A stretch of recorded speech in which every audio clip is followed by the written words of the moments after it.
Estamos aqui, vivendo o dia a dia das nossas cidades. Somos vizinhos, conterrâneos e profissionais de saúde. Uma rede de pessoas que cuida e coopera para levar tranquilidade e qualidade de vida a cada canto do Brasil. O maior sistema cooperativo de médicos do mundo está aqui. Aqui tem gente. Aqui tem vida. Aqui tem Unimed. Solo Ambientes Planejados. A oportunidade de realizar o sonho do ambiente planejado perfeito. Na Solo Ambientes Planejados, acreditamos que o sonho de ter um ambiente perfeitamente planejado deve estar ao alcance de todos. Móveis planejados em até 24 vezes no boleto. Agora você pode adquirir móveis planejados de alta qualidade com a facilidade de pagamento em até 24 vezes no boleto, com a primeira parcela para até 70 dias. Não deixe essa oportunidade passar. Visite o nosso showroom do Shopping Elcom Center em Americana. Fale com um dos nossos especialistas e comece a planejar o ambiente dos seus sonhos hoje mesmo. Na Solo, transformar sonhos em realidade é nosso compromisso. Nos ligue 19 98989 2915. Atendemos também pelo WhatsApp. Endereço Shopping Welcome Center, Box 40, Avenida São Jerônimo 120, Jardim Bela Vista, em Americana, São Paulo.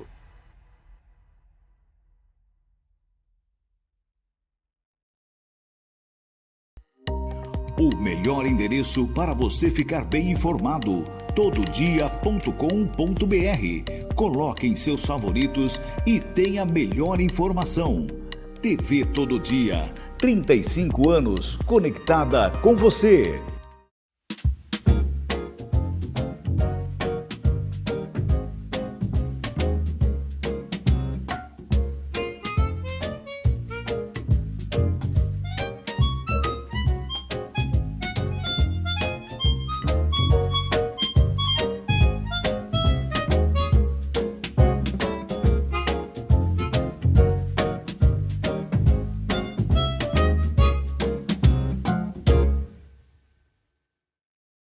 TV Todo Dia, 35 anos conectada com você.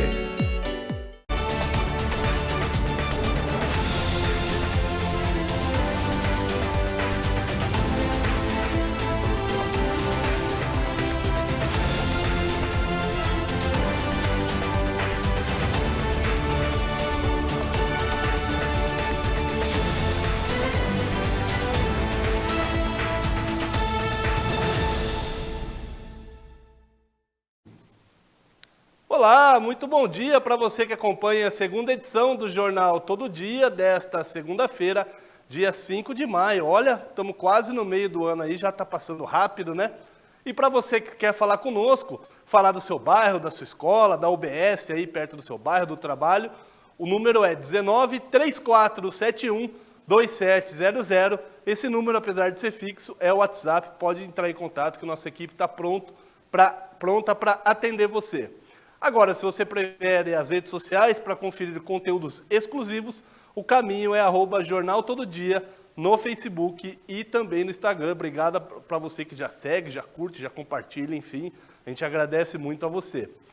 Também temos o nosso portal, tododia.com.br, atualizado 7 dias por semana por toda a nossa equipe de reportagem e pela nossa redação. Agora, se você quer rever alguma matéria que passou aqui em alguma edição do Telejornal, o caminho é @TV Todo Dia Oficial no YouTube.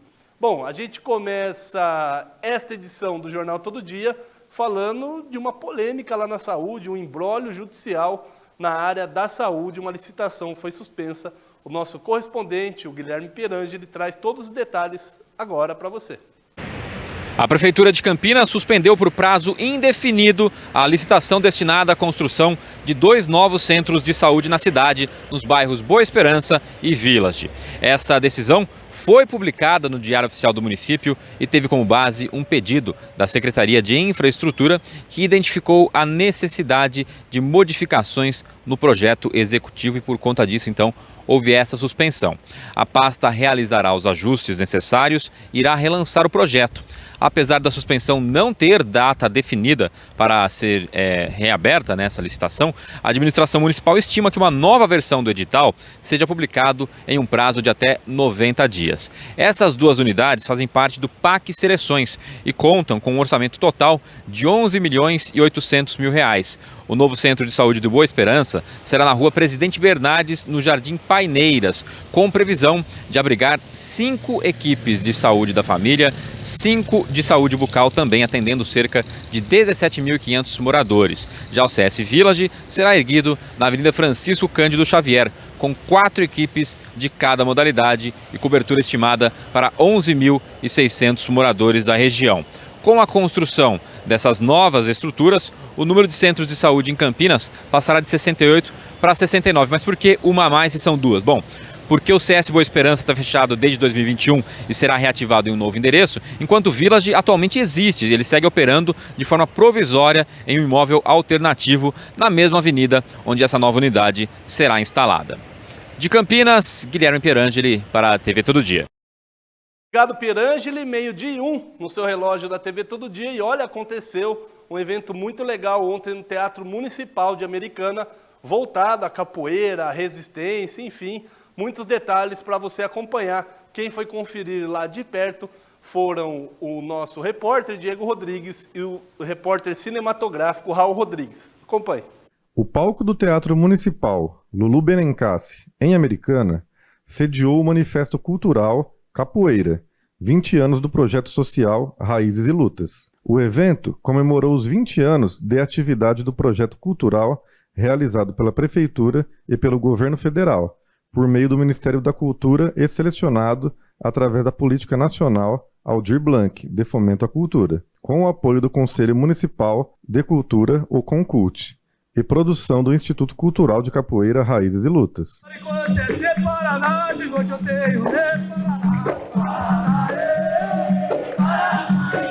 O Raízes e Lutas é um projeto que trabalha a luta e a raiz da luta capoeira, né? Tem a questão histórica, tem a questão cultural, tem a questão da música na capoeira, tem a questão da luta.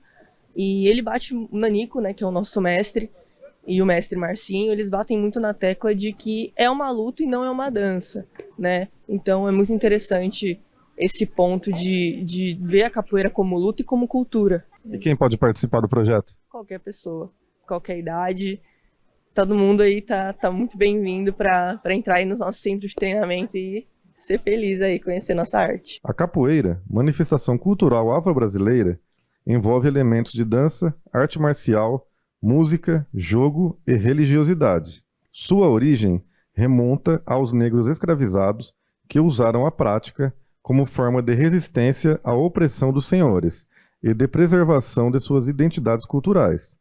A roda, os instrumentos musicais, o canto e os movimentos corporais compõem a performance na capoeira.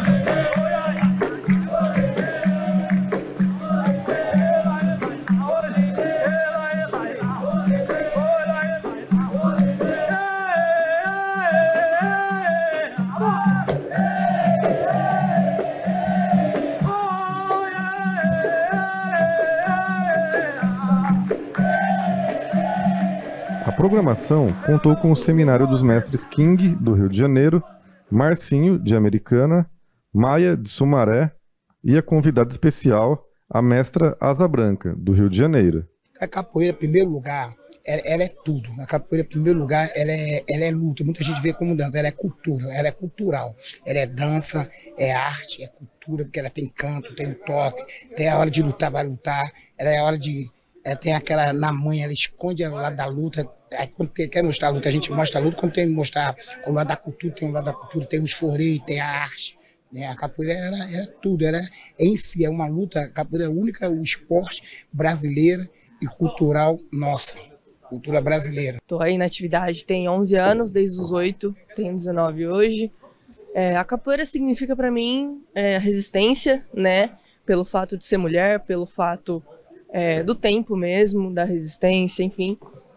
E estou aí na atividade, pretendo continuar como profissional, como professora, não só em escola, mas em centros comunitários, enfim, algo voluntário, para fortalecer mais a resistência aí da nossa arte, da nossa cultura e da nossa luta. Olha, a importância, ela ajuda muito a minha disciplina, condicionamento físico, ela me traz muito foco, que eu preciso estar presente aqui e agora, senão eu não consigo jogar, não consigo cantar, não consigo tocar, entendeu? Então, para mim, ela é muito importante nessa questão física, psicológica. Eu sou cearense, né? Aprendi a capoeira lá no Ceará no começo dos anos 80, né?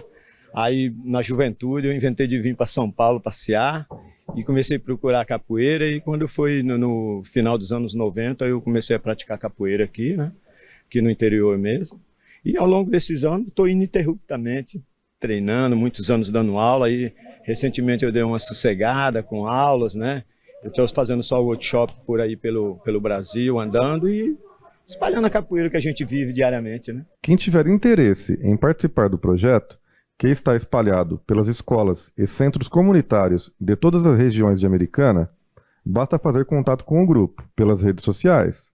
A prática da capoeira traz benefícios físicos e psicológicos, como pontua o mestre Nanico, um dos pioneiros do Raízes e Lutas. A importância maior, eu acho que é a saúde mental, social, né? E a coordenação motora, cognitivo. E o mais importante que eu sempre gosto de frisar é a parte de socialização, né? Hoje a gente vive num mundo muito competitivo, então a capoeira, por ser um coletivo muito forte, para ter uma tradição muito grande, né? E a nossa história do Brasil, né? Tá tudo agajada dentro da própria história da capoeira. E somos remanescentes aqui de Americana. Esse grupo Raiz, primeiro grupo fundado em Americana, né? Já tem outros grupos. É por isso que a gente hoje está aqui, exatamente por conta dos remanescentes anteriores que chegaram, e a gente apenas está dando continuidade. Então acho que a importância é da saúde, da família, do coletivo, da parte histórica, física, defesa pessoal, coordenação motora. Aí é um campo muito aberto, né? Acho que todos os esportes, mas capoeira, luta em si, é a nossa história, é a cultura do Brasil. Já mestre Marcinho fala sobre a importância da capoeira para as crianças. Às vezes as crianças, infelizmente, dentro dos vossos lares da casa, com um amigo, uma amiga, porque a gente tem uma terapia humana, não só a aula da capoeira, mas nós sentamos com as crianças, não que nós queremos saber o que a criança passa dentro de casa. Eu quero falar a respeito da cultura da capoeira, qual o nosso projeto né, de capoeira com as crianças. E vemos crianças, às vezes, que nos dias de hoje, crianças que têm problema com o seu psico humano, e na verdade temos problema com crianças que é mais ativada, outras mais morna. E nesse projeto que nós estamos dentro das escolas gratuitamente, nós vemos criança que tem essa dependência, né? Não somente as criancinhas, mas uma adolescência de 9, 10 anos, 11 anos também, vai para um outro rumo da química, né? E aí nós apresentamos o nosso projeto da capoeira, aí você vê que a criança ela vai todavia se soltando, né? E vai tendo um espaço elaboral, porque a capoeira ajuda. A capoeira ela traz algo culturístico que a criança se apega com a capoeira, onde ela se sai. Então o nosso trabalho está sendo bem recebido com as crianças das escolas.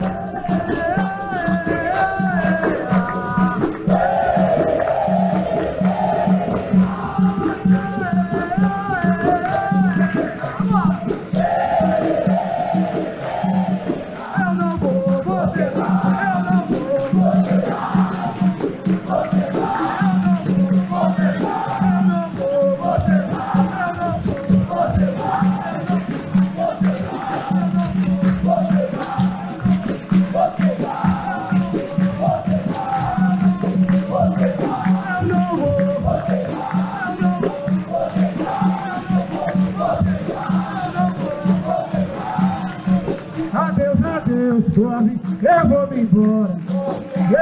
Adeus, eu vou me embora. Diego Rodrigues.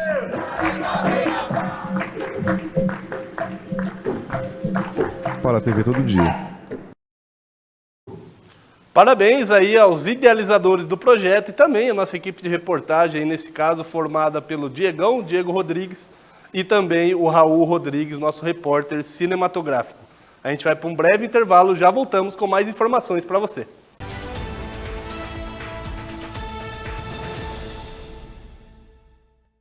TV Todo Dia, 35 anos, conectada com você. Sua internet vive te deixando na mão. Cansado de sua internet travando? Nós temos a solução. Tec Plus Soluções em Internet, Wi-Fi Premium, tecnologia Dual Band, planos 100% fibra ótica, velocidade de até 600 megabytes, planos a partir de R$ 69,90. Um papo legal sobre saúde e de como viver bem. Toda quarta, às 11h15 da manhã, Ariane dos Reis tem um convidado especial para trazer dicas de saúde e bem-estar. Viver Bem, quarta, 11h15 da manhã, aqui na TV Todo Dia.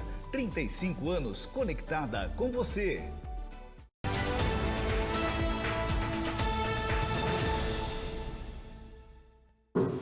Meio-dia 11 no seu relógio da TV Todo Dia. Muito obrigado para você que nos acompanha, quem está desde o começo, agradeço imensamente. E você que chegou agora, a partir desse momento, fica bem informado, bem informada sobre tudo o que acontece na nossa região.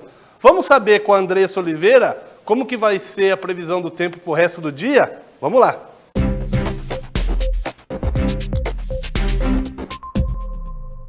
Olá, você que acompanha o Jornal Todo Dia, seja muito bem-vindo, muito bem-vinda. O fim de semana foi gelado, não é mesmo? Mas atenção, tá? Segunda-feira, nesta segunda, chega com mudança no clima e os termômetros devem começar a subir novamente ao longo da semana. Nesta segunda, o tempo será ensolarado durante o dia, mas quem sai cedo deve tomar cuidado porque terá nevoeiro nas primeiras horas da manhã. À noite, o céu segue limpo e olha só, tudo indica que essa semana será marcada pelo calor de volta. As máximas podem passar dos 30 graus. Então, vamos saber como que fica a temperatura nas regiões aqui da nossa cidade? Olha, Americana, vamos começar por Americana.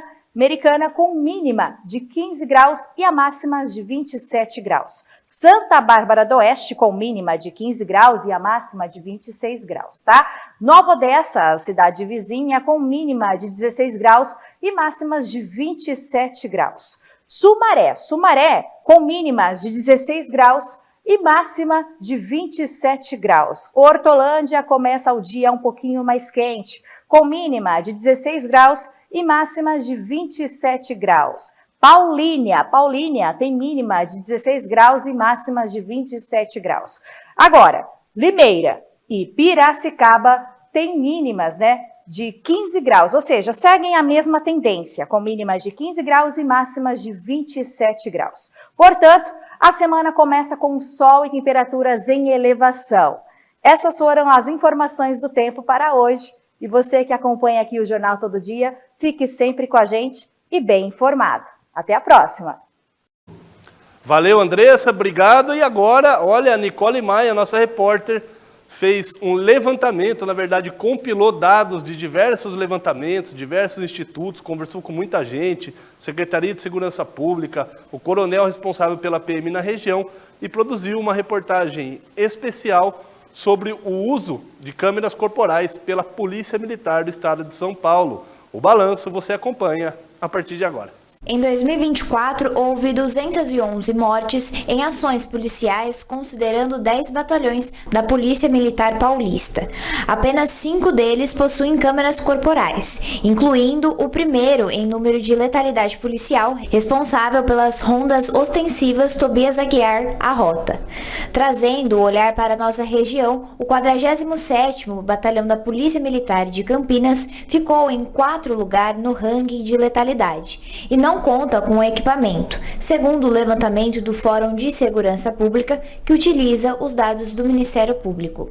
As câmeras fazem parte do programa Olho Vivo, lançado em 2020 com 500 unidades. No fim de 2022, 62 dos 135 batalhões da Polícia Militar já estavam integrados no projeto. Entre eles estão os batalhões do interior e da capital, como o CPI 1 em São José do Rio Preto, o CPI 2 em Campinas, o CPI 6 em Santos e o CPI 9 em Piracicaba.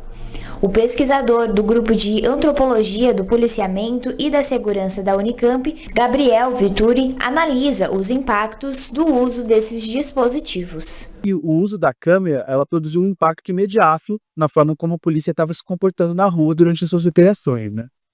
Então, agora, já passados alguns anos, né, desde que essa política começou de fato a funcionar, a gente começa a perceber que só o uso das câmeras não vai resolver o problema da letalidade policial por si só. As mortes em ações policiais caíram 62,7% em São Paulo, mas de forma desigual. Em batalhões com as câmeras corporais, a queda foi de 76,2%. Nas unidades sem o equipamento, a redução caiu pela metade, 33,3%. Cristina Neme, do Instituto Sou da Paz, vê duas fases do programa. Uma de queda de letalidade com o uso das câmeras e outra mais recente com as flexibilizações do governo e o aumento das mortes. Houve uma queda importante da mortalidade de adolescentes e jovens no primeiro momento. Lembrando, qual é o perfil que é mais vitimado nos confrontos policiais, né? São os homens, meninos e pessoas negras. Então, é preciso atentar também que quando a gente tem essa redução, a gente tem um impacto, né, na redução da violência que atinge essa população que é a mais vitimada por violência em geral no país. Você já se perguntou como as câmeras corporais funcionam? Procuramos o 48º Batalhão da Polícia Militar do Interior, na região de Sumaré, que em 2021 recebeu as câmeras operacionais portáteis. Em nota, o batalhão comenta que o equipamento acoplado aos uniformes realiza a gravação automática e ininterrupta de todas as atividades desempenhadas pelo policial militar durante o turno de serviço. Entre as ações registradas estão abordagens, fiscalizações, buscas pessoais, vistorias perimetrais, atendimentos a acidentes, entre outras interações com o público, independentemente de qualquer acionamento manual por parte do policial. Ou seja, até 2024, as câmeras corporais gravavam de forma ininterrupta. A diferença estava no tipo de registro, vídeos de rotina feitos automaticamente e gravações acionadas pelos policiais que incluíam os 90 segundos anteriores ao acionamento. Agora, por exemplo, a gente está num momento em que estão sendo testados outros tipos de câmeras. Então, por exemplo, quando se iniciou o processo da gravação pelas câmeras, era consenso de que a gente precisava de uma gravação sem interrupção, né? Ou seja, não caberia ao policial dizer se aquilo deveria ser gravado ou não.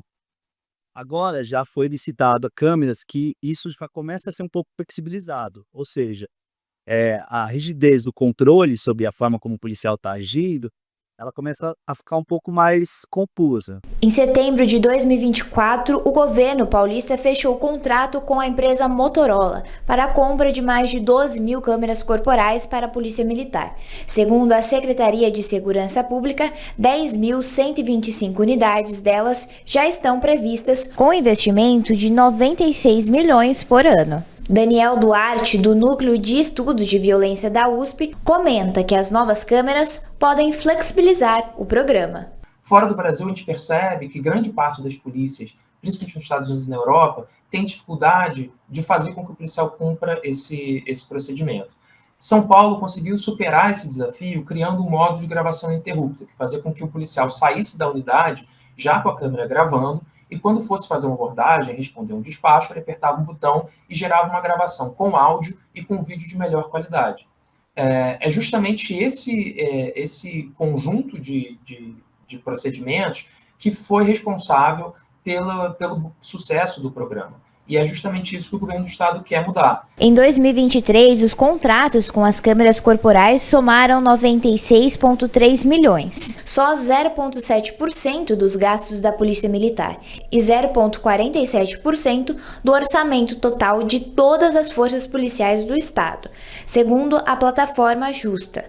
Ainda assim, o governo paulista cortou 37,3 milhões do programa. A previsão inicial era de 152 milhões para os sistemas de monitoramento em tempo real. Segundo o pesquisador sênior do Fórum Brasileiro de Segurança Pública, Leonardo Carvalho, o enfraquecimento da política das câmeras começou a partir de 2023. Então a gente tem naturalmente uma mudança de mensagem que é passada pelo topo, né, pelos gestores, que é entendida pela tropa que está na rua, pela equipe, né? Então, essa mensagem ela é muito importante.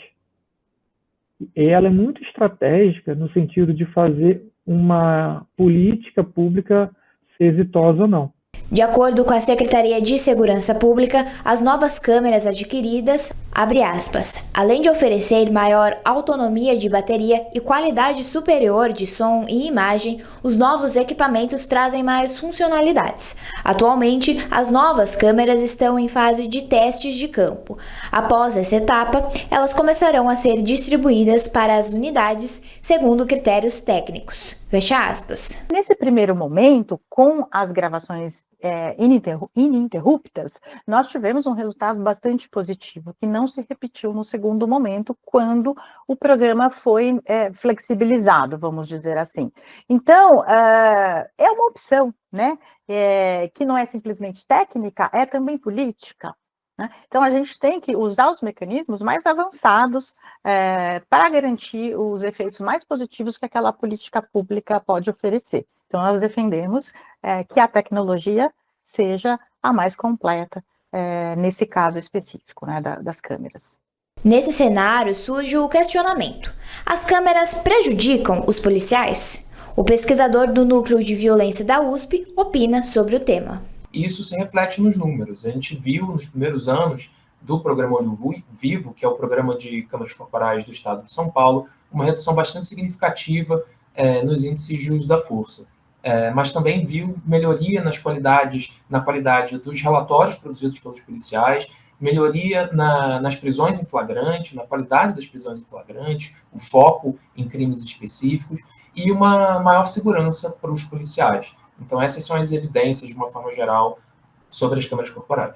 Segundo o 48º Batalhão da Polícia Militar, as câmeras em vigor na unidade também beneficiam os policiais.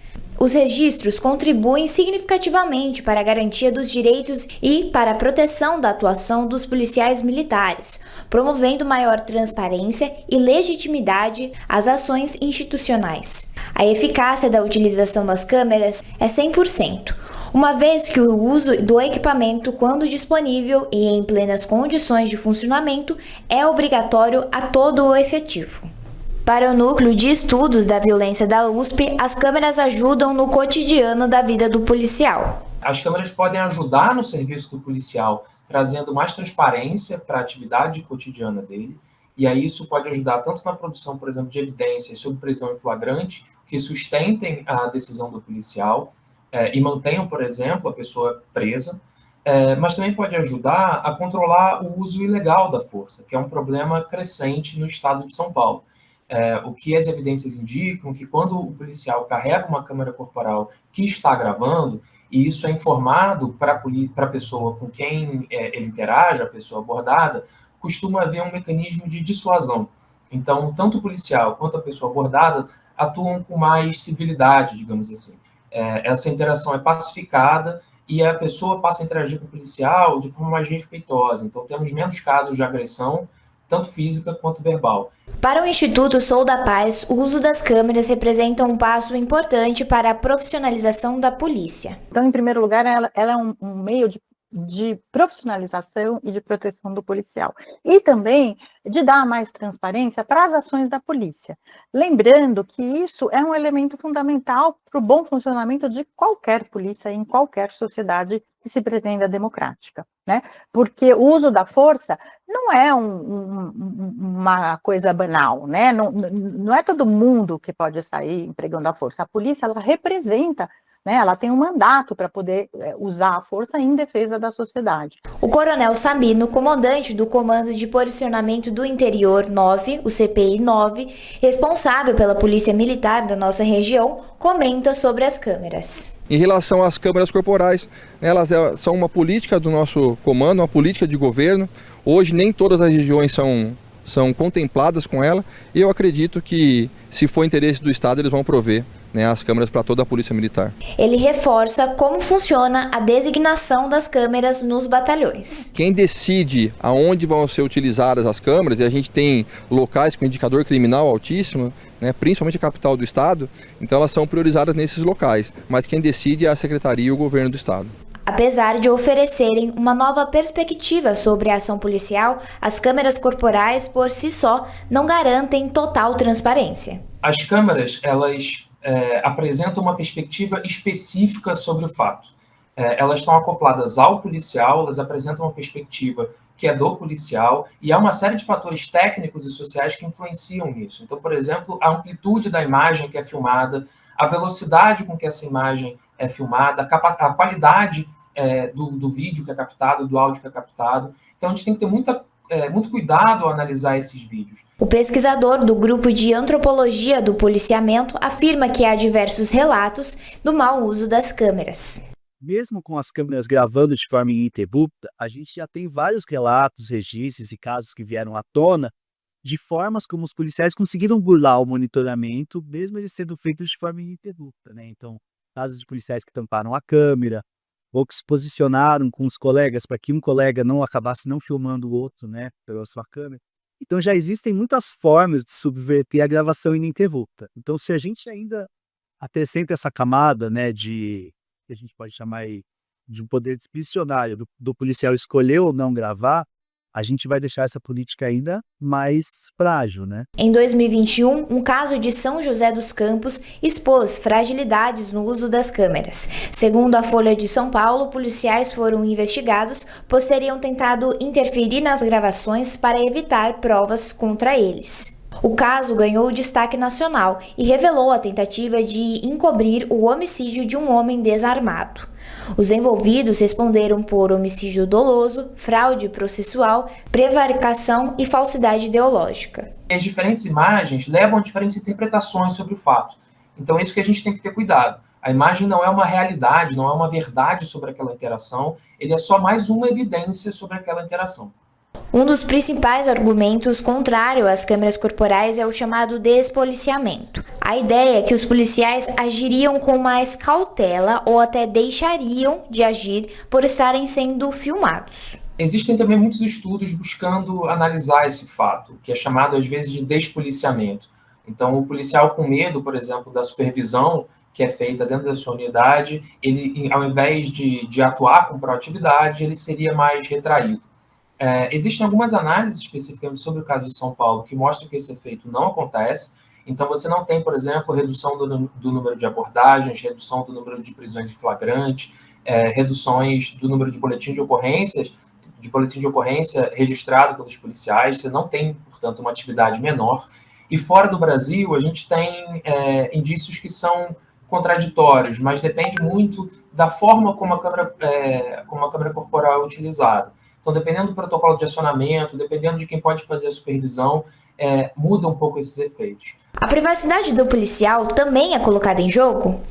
O advogado criminalista Rafael de Luca afirma que é uma questão que precisa ser contextualizada. Só que aqui a gente tem que entender que a partir do momento que o policial coloca a farda, ele está atuando na função de policial. Então, a situação de ir no banheiro, por exemplo, é a situação mais extrema. Mas, no modo geral, naquelas horas em que o policial está em atividade, ele representa a instituição Polícia Militar. Então, não é a privacidade dele que está em jogo, mas a atuação funcional dele.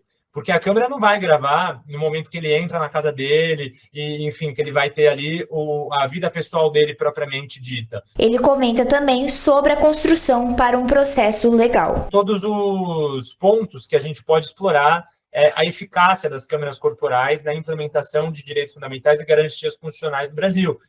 Pensando aqui no direito à prova, na garantia do contraditório, no direito à vida, quando a gente fala de letalidade policial. Enfim, a gente tem aqui uma constituição de um processo penal mais justo a partir do momento que a abordagem ela tem algum mecanismo de controle que não somente o próprio policial. Nicole Maia para a TV Todo Dia. É isso, não temos tempo para mais nada. Voltamos com a terceira edição às 6 da tarde ou, se você preferir, às 6 da noite. Até lá!